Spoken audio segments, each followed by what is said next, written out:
Hello, I'm going to give you a little tutorial on locating the planets in case you're having any trouble with this activity. I'm going to plot out May 1st and July 1st of 2016. So if we look at May 1st here, we can see that there's Mercury, Venus, Mars. Earth is right on the circle like a little calendar. If we move down to July 1st, we have Mercury, Venus, Mars. Again, I'm going to use the two different colors so that there's no confusion about which date I'm looking at. So we'll start with May 1st. The easiest one is the Earth. Just start here with January, February, March, April. May 1st is going to be right here, right next to April 30th. And then I'll start with Mercury. So Mercury is 203 degrees. I'm going to go around my circle until I find 203. And I'm going to line it up so that 203 matches with the sun. And so Mercury is going to be right there. Now Venus is 18 degrees. So 18 degrees over here, lining up with the sun, going to the Venus circle. And then Mars is 231. So 231 down here, lining up with the sun. And there's Mars. I'm going to make these a little bit bigger so they stand out more.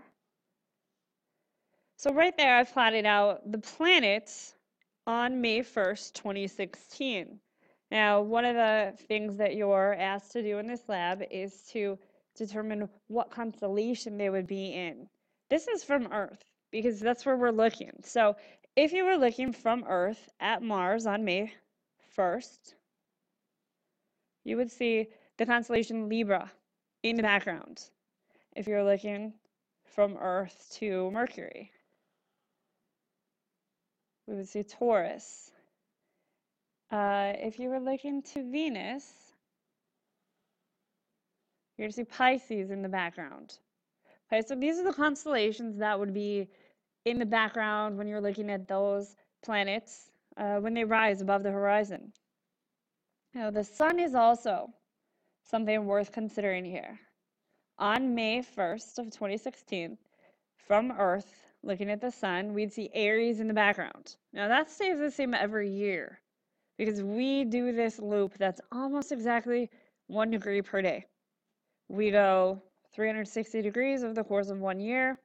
So we pretty much always see the sun in Aries now. But in the past, they would have seen it a little different because it's not exactly 1 degree per day. So things have changed a little. All right, so those are the planets and constellations for May 1st. Now, the other that we're doing is July 1st.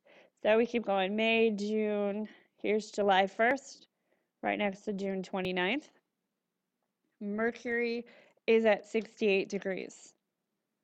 So I line the ruler up with 68 degrees and the sun. There's Mercury. Venus is 116.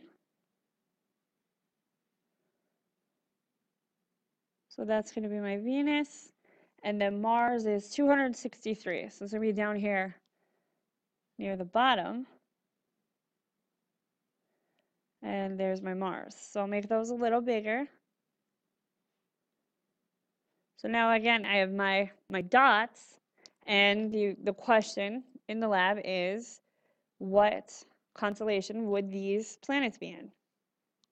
So I'm going to start from Earth, looking at Mars. We would look down and we would see it in the Scorpius constellation. So notice it's not always in Libra. It depends on what time of year it is. If we look from the Earth to Mercury, it's really right there, right on the border of Gemini and Taurus.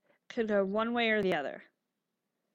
And looking from Earth through Venus, it's definitely there in Gemini. So that means if you are standing on the Earth and you look in the sky and you find Venus, Gemini constellation is going to be in the background. Now, on July 1st, when you wake up and you find the sun rising, it's also going to be in front of Gemini. Okay?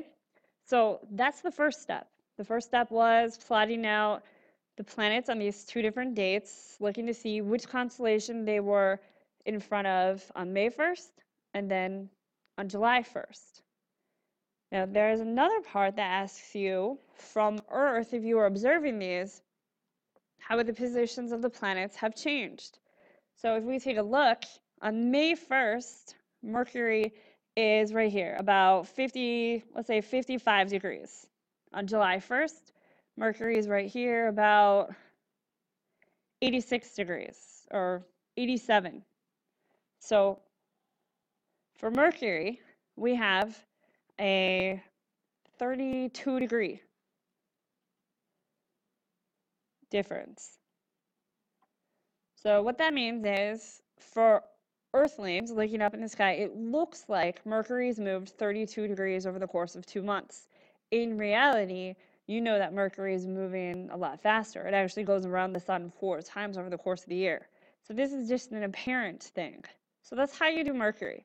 Then you go on and you say, okay, so from Earth on May 1st, we've got Venus here at about 26 degrees. And on July 1st, looking at Venus, we've got about 109. So it's a bigger gap. So you find the difference between the two, and that's the apparent motion of Venus. For Mars, we're looking at about 235, 236, and then about 254. So it's a smaller gap. Mars doesn't appear to move as much. It may have something to do with the fact that Mars doesn't go around the sun as fast. We usually go around the sun faster. That's part of what leads into retrograde motion. All right, now there was one last activity that we did with this lab. The last thing we were supposed to do was look at the first day of the start of this month and plot out Mars and plot out Earth. So I'm going to switch to a clean sheet.